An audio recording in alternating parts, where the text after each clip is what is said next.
Moi, c'est Yao Baké, comme on l'a dit, président du parti IGN. J'ai eu l'honneur au nom de tous les autres présidents du parti politique à coordonner la rédaction de cette nouvelle charte. Je voudrais rappeler ici qu'en 2020, nous avions signé une charte à la NAC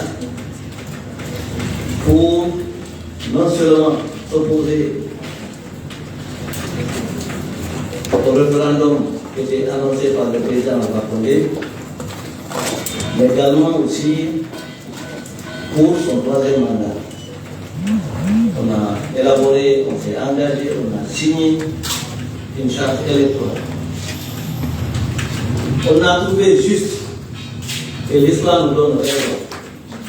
On s'est battu, on a gagné les élections en 2020.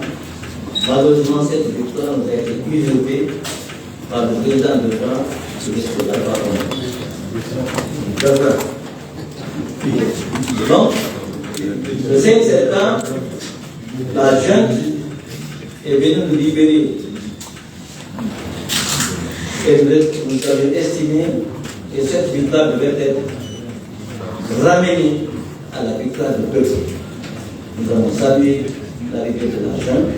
Vous savez que le président Cyril Diallo, le président de la nation, a fait le tour du monde pour accompagner cette junte auprès de ces différentes institutions, auprès des chefs d'État, et que nous-mêmes, nous avons soutenu, et toute la base guinéenne avait soutenu la démocratie.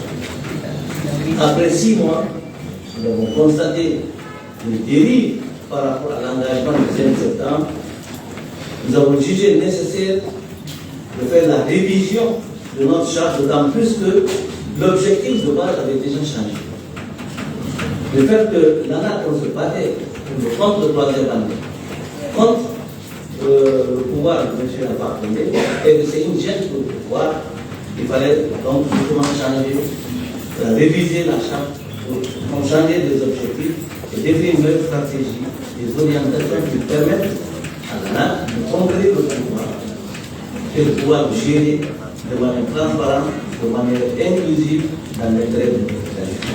Et ce qui fait que, dans cet objectif qui était de base, donc, c'est pouvoir les démarches pluralistes, participatives en exigeant l'organisation à tous les niveaux, local, législatif et présidentiel, d'élections inclusives, libres, transparentes dans le strict respect des bonnes pratiques des lois électorales.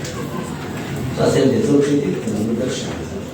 Former, informer les citoyens sur leurs droits et devoirs, qu'ils contribuent et participent unitairement à la constitution de l'unité nationale, à la vie politique, économique, sociale et culturelle du pays, dans le respect des lois de la République. Identifier et dénoncer toutes les pratiques contraires à la loi et aux règles de bonne gestion des affaires publiques. Développer des synergies entre les partis membres, nous si nécessaire les alliances entre nous.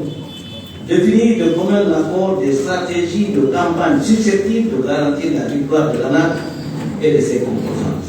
Fédérer les efforts et définir une stratégie électorale permettant de mener une campagne favorisant la victoire collective à tous les niveaux des élections, au niveau communal, au niveau législatif et présidentiel, et exercer et gouverner ensemble.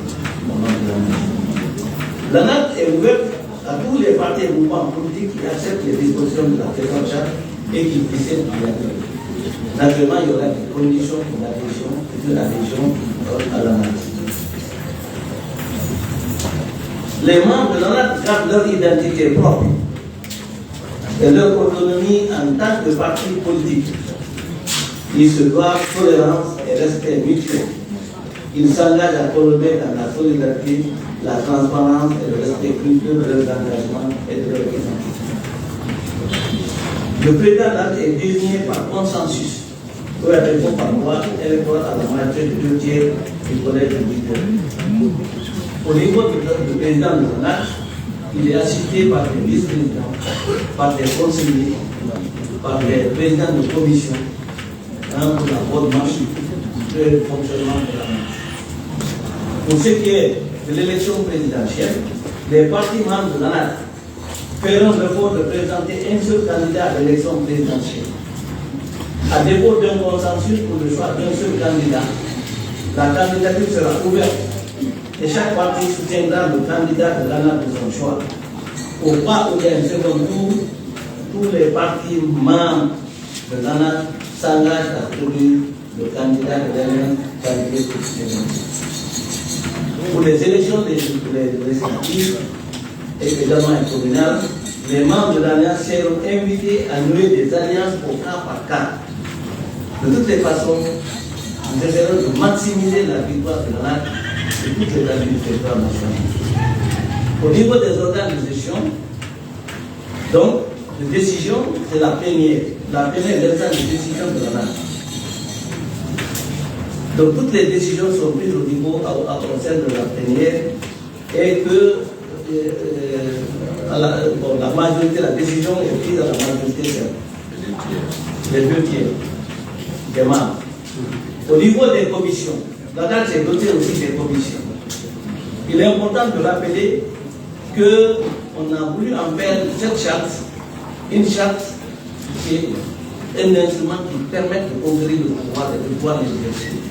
Il faut se donner donc des outils, des instruments et qui permettent de définir des stratégies. Et tout ça sera fait au niveau des commissions.